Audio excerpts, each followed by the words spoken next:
This is Gemara Pesachim Daf Sadi Dalit. Today's shir should be a supposed for Shleim of Chaysim Moshe ben Esther Rizli to Meir ben Akir Man of Vegel Chaim and Sarah Shlom Basi ben Rizli to Sarah Baskin and Delete to Basim as Chaysar Yisrael ben Midri Pesachim Shavlei Shom Bas Nabi Shavlei Shulchan of Altavini Teriva Shmo ben Tilo Daniel Chana Rizal Milchay Bas Mino Librach Bas Tavia Musa Adina Edel Bas Shina Mindel Sib Chatovia Bas Avigal Pesha Svi ben Fega Devayra Michel Sivorna Tili Huva Besay Shar Chali Yisrael. We pick it up on the top of Sadi Dalit Amad Aleph, 4 lines from the top. Tanu Rabbanan. Again, we're trying to get these shiurim up in preparation for Purim. Whoever wants to get their early start, get a little bit more of Eira Zutaira before Purim begins.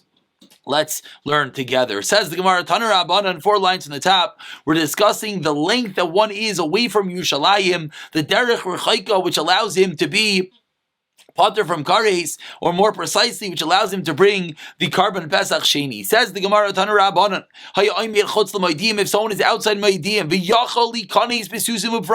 he's able to get in on horses or mules, meaning he has an ability to get there. He has a bus, he has a car, he has a plane, and he can fly in and he can make it there in time. So you would think, you would think if you're able to do it, you're chayiv. Talmud says the Torah, that you're not on the road. That's when you're chayiv. But this person is on the road, so he is potter. Similarly, let's say you're inside Moedian, and you can't get in because your camel won't start driving, your car breaks down, but you're right there. So you would think, it's not your fault. You're right, but the camel doesn't want to move.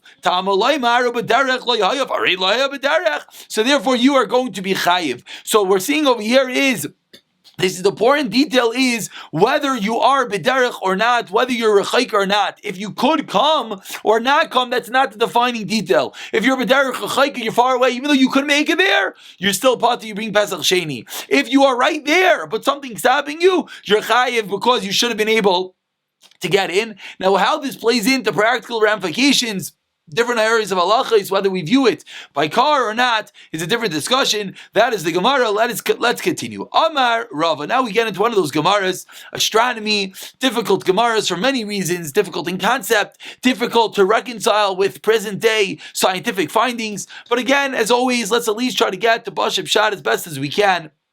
And that itself is something. Amar Rava. Shita Alfei Parsi, 6,000 parsais is Have Alma, that is the distance of the world. Visumcha de Rakia, the depth of the Rakia, of the heavenly spheres, is Alpha Parsi, is 1,000 parsais. Again, the whole world travel, 6,000. The depth of the firmament, the depth of the Rakia, 1,000. Chada Gemara, he knew one of these din from a Gemara, an oral teaching, V'chada Svara, and one he knew it logically. Those are 2 dinim of Rava. Says the Gemara, what was the svara? Savarla, he thought as following: Ki hada Amar Rabba Rav Chana Amar Rav Yochanan. Like Rabbi Rav Chana is the name of Rav Yochanan. Kama Mahalich, and this is obviously the reason why this is doing here, because this is a direct quote, almost a direct continuation of the Gemara from yesterday. Kama Mahalich Adam Beinani. How far could a regular person walk b'yom in a day? Yud parsais, 10 parsais, which we spoke about yesterday, is 40 mil. Each parsai is 4 mil, so it's 40 mil. From Alois, early in the morning until Nates. And the important part here is, this is as it's getting light outside, but yet the sun is not visible yet. So from Alois until Nates Achama, hey Milan, he could walk 5 mil. And similarly, after Shkia, it's still light outside, but the sun again is not visible. Is Chamisha Milan is 5 mil. So therefore, that's what we figure out. So Nimsa Aviyav Shel Rakia Echad Mishish B'Yayim. The thickness of the firmament, the thickness of the Rakia is 1/6 of the day. How's it 1/6? Because 5 out of 30. 30 is the distance of the daytime. We said it's 40.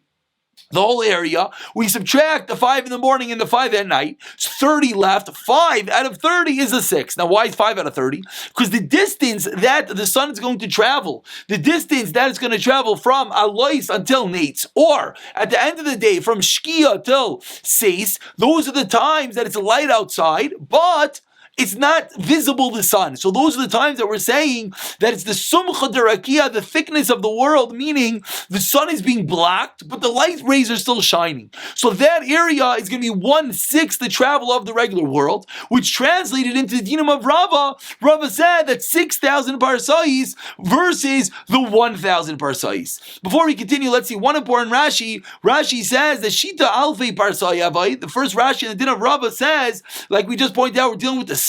If the distance the sun travels is 6,000. Now, of course, we know present day science teaches us the sun doesn't move, the earth moves. Different explanations. Just the simplest way of explaining it is the Gemara is learning it from our vantage point. We know that the sun doesn't move and the earth moves, but from our vantage point, when you look up in the sky, we call it sunrise, sunset. It looks like the sun is moving, so that's a simple way of understanding. Obviously, there's much more complicated and deep ways of understanding this, but the simplest understanding is that it's just viewing from the vantage point of human being. And again, so Rava taught us the sun travels 6,000 parasais, and the simcha derakia, the thickness of the earth, which again refers to the time that the sun dips down below the horizon, but the rays are still, the light is still visible. That's the time from Alois to Nays, and at night from Shkia to Seis, that's going to be 5 mil in the morning, 5 mil at night, which 5 mil of the 30 mil traveled is 1/6. Similarly, in the sun's language, 6,000 parasais is 1,000 parasais. That is the din of Rava. That is the svara why Rava knew this din. Meisvei Rav Yehuda asked Rav Yehuda. Meisvei asked the Gemara. Rav Yehuda Imer Aviv Shal Rikiya Echad Me'esrim B'Yoyim. Rav Yehuda says the thickness of the Rikiya is 1/10, not like you said 1/6. Take down and bring your raya. Kamal Chadam Beini B'Yoyim. How far can a person walk during the day? 10 parasais, 10 parasais, 40 mil. Me'aloi says Shachar and Yitzachama Arbos Mili. Not like Rava just said. Not like Ula, which was 5 mil. Rather, Rav Yehuda is teaching us you can only work 4 mil in the morning. B'Shki Yitzachama Titzachavim again Arbos Mili 4 mil. Nim says what comes out? The whole day is 40, and you're walking 4 out of 40 is a 10th. Nim says, is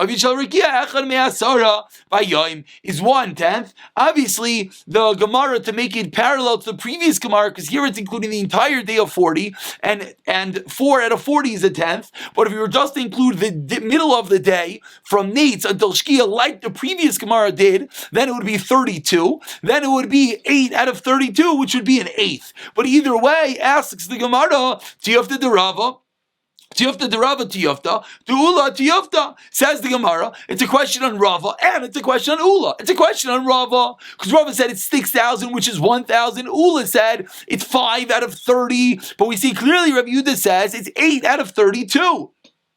Sorry, it's 4 out of 32, which is 1 out of 8. So says the Gemara, we have questions on both angles. Answers the Gemara, says the Gemara, let's also say, that's a question of Rav Yochanan, because again, it was Rabbi Rav Chana said the name of Rav Yochanan that a person, the Gemara is asking, why don't we also say that this is a question on Rav Yochanan? Answers the Gemara, Amar Lecha, Ana b'yamamahu da'amri. I was talking about during the day, meaning Rav Yochanan is going to explain my din. I taught you that you can walk 40. And now what happened after? Then the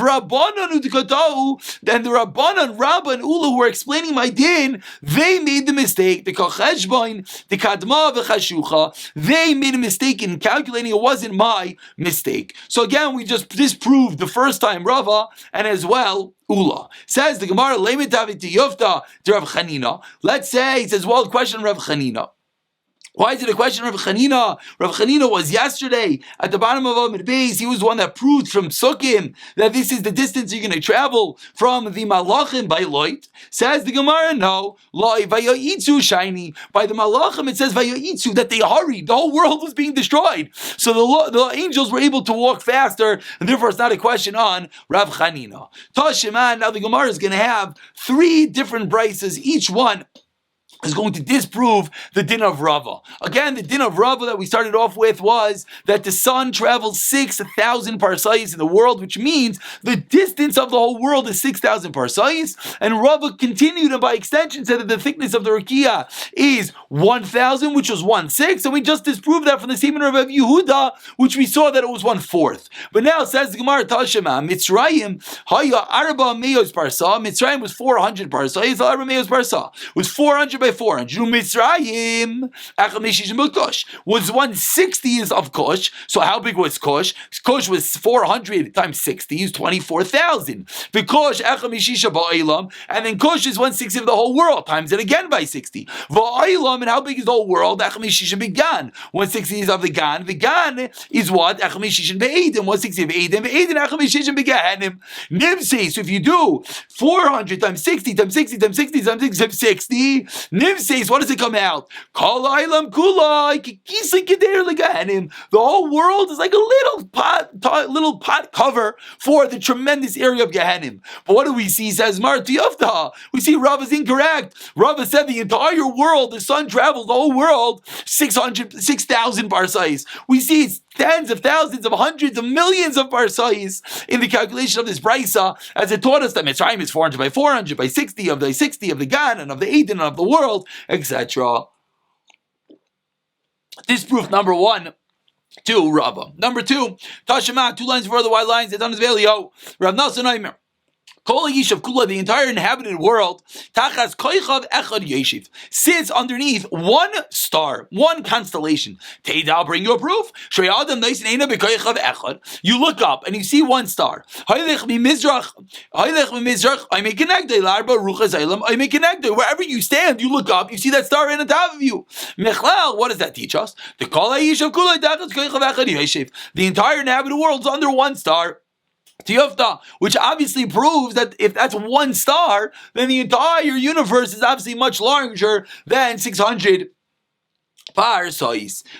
This proved to Rava. Number two. Number three, Tashema, Agala, Bisafain, Akri, Vidara. And this is talking about the constellations. The constellation of Agala, which is a calf, is in the north, and the Akri, which is Scorpio, the scorpion, is in the south. V'chola Yishav Kula, the entire inhabited world, Ino Yeshiv Elabin Agala Akri. The entire world is between the Agola and the Akri. V'chol Yishav Kula, in the entire inhabited world, have a Elisha Achas B'yoyim, is equivalent to 1 hour of the day. Why? Because the sun only enters in for 1 hour. How do we know that? At 5 o'clock, 5 hours into the day, the sun is in the east. Ubisheva, 2 hours later, it's already all the way in the west. So Chatzi V'Sheish V'Chatzi V'Sheva at 6:30 to 7:30, then that's when the sun is directly above, and we see that 1 hour is the constellations between Akrev and Agala. So Tiyofta, again, we see very clearly that the entire world is obviously much larger than the way Rava explained it. And lastly, Tashema, says the Gemara, those are the 3 rayos against Rava. Tashema, new Gemara. What tshuva did the Baskal answer up to that Rasha? Bishasha Amar, and the time that the Rasha said, I'm going to go up to the thickness of the clouds. Adama la'elyain, to the up high. I'm going to go and I'm going to fight God. I'm going to go all the way up. And I'm going to go against the will of God. So Yatza Baskal, and who we talking about? The last Rashi points out, talking about Nebuchadnezzar. Yatza Baskal, the Baskal came out and said, Loi, Tim to Nebuchadnezzar. Rasha ben Rasha. Rasha, the son of a Rasha, as we turn along. 2, Sadi Dalan Mabis. Ben bin Noi shall Nimrod Rasha, the grandson of Nimrod. Which, of course, the top Rashi points out, he's not really the grandson of Nimrod. It just means he's from his descendants. Shehimrid Eskol Elam Kula, the rebelled against the entire world. Alai, B'malchusai Kamash. Says God, how many years is my kingdom shalad? How many years is the lifetime of a man? Shivim shana 70 years. If you're strong, Shemainim shana 80 years. Shenamar, as we know, the pasuk says, Shivim shana, someone lives for 70 years. If you're strong, you live for 80 years. How long does it take to go from land to Rakia to heaven? 500 years. And the thickness of the Rikia itself is another 500 years. And in between each and every one of the heavenly spheres, which we know there are 7 Rikia, 7 spheres, is another 500 years. And then so basically Hashem says to Nimrod, you think you're going to fight with me? To Nebuchadnezzar, I'm sorry. There's hundreds of thousands of years until you get all the way up, and you will only live for 70, 80 years. But to the depth of the Sha'al you're going to descend, that you're certainly going to see. And then the Gemara says again, to Yufta, we see again a question on Rava, because Rava said the whole world is 6,000 parasais. We see the world is tremendous, hundreds of thousands of human years, whatever that means, away, is the first of the Rikiya, let alone to go traverse the whole Rikiya. That is the 4 rayos against Rava. Tana Rabbanan, continuing on the theme, Chachmi Yisrael Aimrim. We're now going to have a debate between the Jewish philosophers and the Goyish philosophers. The Chachmi Yisrael said, Galgel Kavua Umazalois Chayzrin. The Galgel is Kavua, and the Mazalois are that which is Chayzrin. Which means that the Chachmi Yisrael are basically saying that the stars are fixed in their place, and they are connected to what? To the sun, and therefore, when the sun rotates, by default, the stars move with it. And of course, everyone's being bothered again. It's the same difficulty that we had in Amar if the sun is not which is rotating. But again, that's what the Chachmi Yisrael said. Again, that the stars are fixed in their galgal, in this round wheel, and the stars are the fixed entity. The sun is the moving entity, and the stars move only ought to because of the sun. And the Goyish philosophers, they said no, the opposite. The exact opposite, that the sun is that which is set, and the star sphere is that which is moving. Amar Rebbe said, Rebbe, tshuva l'divrayim, I have a raya against the Goyim, and we have a raya to the Yidden, to the Jewish philosophers, the Chachamim. We never saw Agola b'darim, Akriv b'tzafain. We never saw the constellations move. Seemingly, what does that prove? That proves that the constellations, the Agola, the Calf, and the Scorpion, the stars, they stay set, and rather the sun is that which is moving. Said Rebbe, a proof to the Chachmei Yisrael. Maskav l'Rav Yaakov, no way.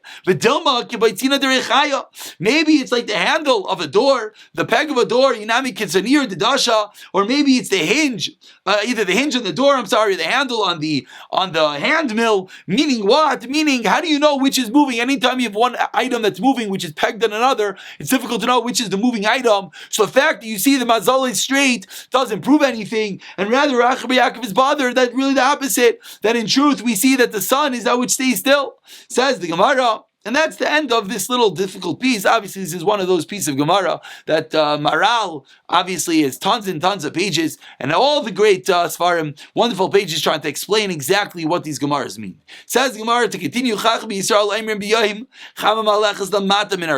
during the day, the sun goes underneath the heavens, and at night, the sun goes above the heavens. The opposite. During the day, the sun is below the heavens. At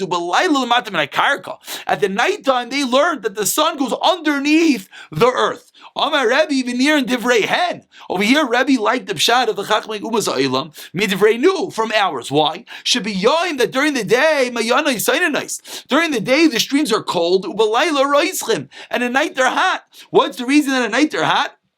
So he explains that it goes with the way that the Goyim are explaining, because the sun goes underneath the earth and it heats up all the rivers. Let's just see an interesting Rashi over here. Rashi in the second wide line says, like we just said, the sun heats it up. And now the Rashi brings a raya. Says Rashi, you see smoke on the rivers. So Rashi says a raya to the Chachmei Umas Ha'ilam. Why is he seeing smoke in the rivers? You know why? The sun was underneath the rivers, and it caused them to be heated up, and that's where the smoke comes from. An interesting Rashi. Says the Gemara, Tanya, about 10 lines from the wide lines. Tanya learned in a Brayser from Nasan Aimer Mesa Chama Malachas Begovish Arkia. During the summer, the sun is up high in the heavens. Therefore, the whole world is going to be warm. And the rivers are going to be cold. In the winter, the sun is low down. The world is going to be cold. But the waters, because the sun is lower in the Rakia, the waters are going to be heated up. There are 4 pathways in the heaven that the sun travels, whatever that that means Maleches, that it goes. Nisan, Iyar, and Siva, and Maleches Barim, the sun goes in the mountains, to defrost the snow, to melt the snow. Tamaz Avan Elul, Maleches V'yishiv goes in the villages, to ripen the fruits, Tishrei, Marchesh, and Kislev, Maleches, Biyamim, it goes in the seas, K'dei Yabesh, in order to dry off, as an Aharais, the rivers. Tevei Shvan and Adar, which is now Malachas Midbar, the sun is in the desert. Shalayavish as Azraim, in order to make sure that the Zrayim do not dry up. And that's the end of this bit of astronomy Gemara. Again, a lot to be learned, a lot to be read, and everyone on their own could look into all these different inyanim. Let's just move into one more piece of Gemara before we call it a day. Rav Eliezer Aimer me'askupa. So we said in the Mishnah that Rav Eliezer taught us that if you're one step out, you're on the threshold, but you didn't make it into Yerushalayim, tough luck. Says the Gemara, even though he could go in, and we don't tell him, come Hayel. We don't tell him, get up and get in. He's right there. He could have come in. We don't necessarily force him to do the Vatanya. Ask the Gemara, you the Aral Shlomo, and Ishkari's the Rav Eliezer. Rav Eliezer learned if we have a Jew who is an Aral, he didn't have a Milah, and he's able to get a Bris Milah, he gets Karis because he can't bring the Karban Pesach. Amar Abaye, he says, Abaye derech rechoika litaher, vein derech rechoika litame. Says Abaye in answer that we saw yesterday, don't confuse Tamei and Tahar. When it comes to Tamei, there's one sense of din and Tahar is one sense of din. So this person, because he was tar, we don't force him to enter when he's on a derech rechaika. If he's halachically called a derech rechaika, the first teretz. Meaning, because according to this shita, according to Rav Eliezer, when you're one step out, that's called derech rechaika. Rav Amar Tanai, it's machlekes Tanayim, the Tanim learned in the Raisa. Rav Eliezer Omer nemer richok makom b'Pesach. It says you're far away by the Karban Pesach. Then richok makom b'Meiser. Ma'al chutz la'achilas, outside the prescribed area to eat it. Afkan chutz la'achilas, meaning outside of Yerushalayim. Even if you're one step outside, that's the first sheet. The Rav Yehuda, no. Mishum Rav Eliezer, he learned chutz la'asiyasai, out to the area of doing it, meaning outside the Azara. Kaman azlahas. So who does this price go with? Damar Rav Yitzchak bar Rav Yosef Tameim. B'Tameim holech achar roi va'oimdim ba'azara. By Tamei, we go by those people standing in the Azara. Kaman, that's like the second opinion. Rav Yehuda Shamar Mishum Rav Eliezer. That is the second opinion. One more line. Rav Yosef Lefikach says Rav Yosef. Therefore, Tanya. We learned to the Brayz basically Yomer Derech Shaymei Ani Mahalech Shanim or Ishleisha Yamim. Shaymei Uba Derech. When the pasuk continues and says Uba Derech Lo Yamagid Shabaskuvas Azar Luchotz Karoi Derech. So says Rav Yosef in the extra Uba Derech. That's we learn out that even if you're one step out, step off the threshold of Yerushalayim, still you're going to be called B'derech and you're going to bring the Karban Pesach.